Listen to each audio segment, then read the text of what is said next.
I think I spoke about my brother the last time, but I just want to tell him how much I love him.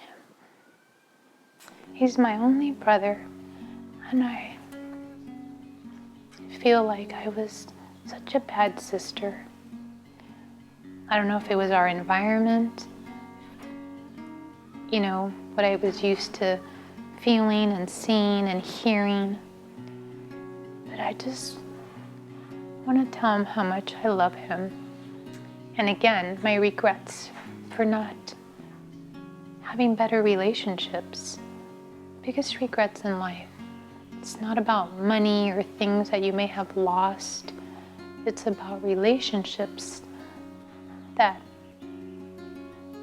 you've lost time with and you can never, ever get back. So I just want to tell him how much I love him. He went through a very difficult time. Since he was 12, he became a drug addict. He dropped out of high school in 9th grade. He lived on the streets. He was on the side of freeways. He lived in junkyards and cars at night, trying to stay warm. For 25 years. And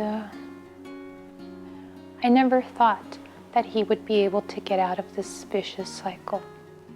I always thought, I'm gonna get a call and they're gonna tell me he's gone. And praise be to God. He sent this beautiful woman named Laura into his life who had struggled similarly, and she had overcome. And she's so full of patience, this woman. And she wears her heart on her sleeve. The way you see her, the way she talks to you is the way she is all the time. She's such a blessing, and I'm so blessed to have her as my sister-in-law. And I know my mom loved her so much and was so grateful to have her in my brother's life because she motivated him. God helped him, but she was certainly a motivator in his life. He wanted to get better so he could be with her. But I can't tell you how many times we tried. My mom, my brother entered every program possible here, but none of them are a lockdown. You can walk out anytime. She drove him to Mexico, Tijuana, countless times because there they have lockdowns. Well, he would somehow escape. Sometimes he got back here, home, before my mom did, from having driven him there for 3 hours. And she was so disheartened. And every time he would leave for months, then he would come back and say, Mom, take me please, one more time. And she would say, you always say that. One more time, you're just wasting my time. But then she would call me and ask me, should I do it? And I said, maybe this is going to be the last time. We never know.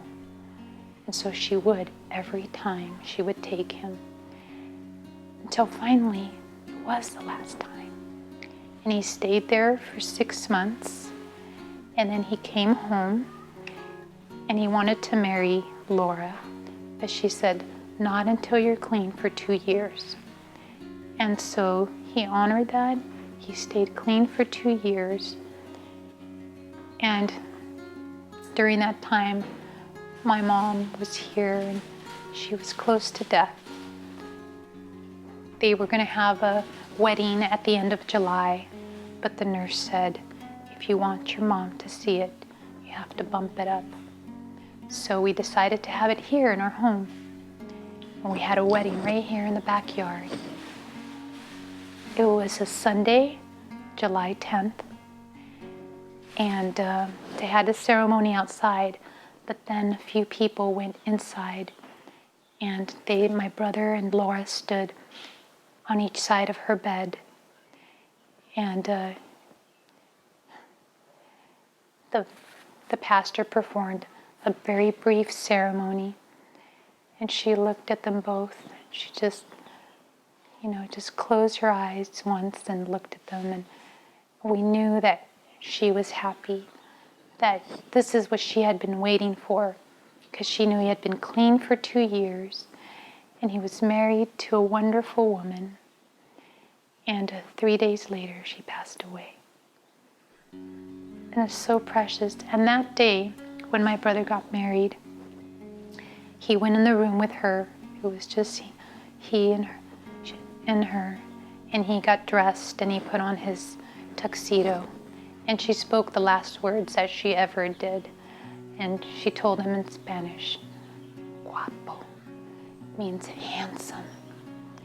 It took everything she had, because she hadn't spoken for days. She said it with such a soft breath. And he told me that, and it's just tears coming down his face.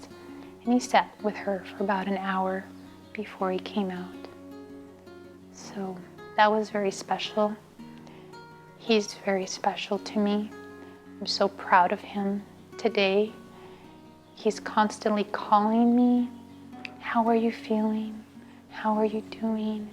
He stops by and brings their youngest son, Deegan, which is a joy for me. I love to see all the boys. And I just want to tell him how much I love him and what a good brother you have been to me.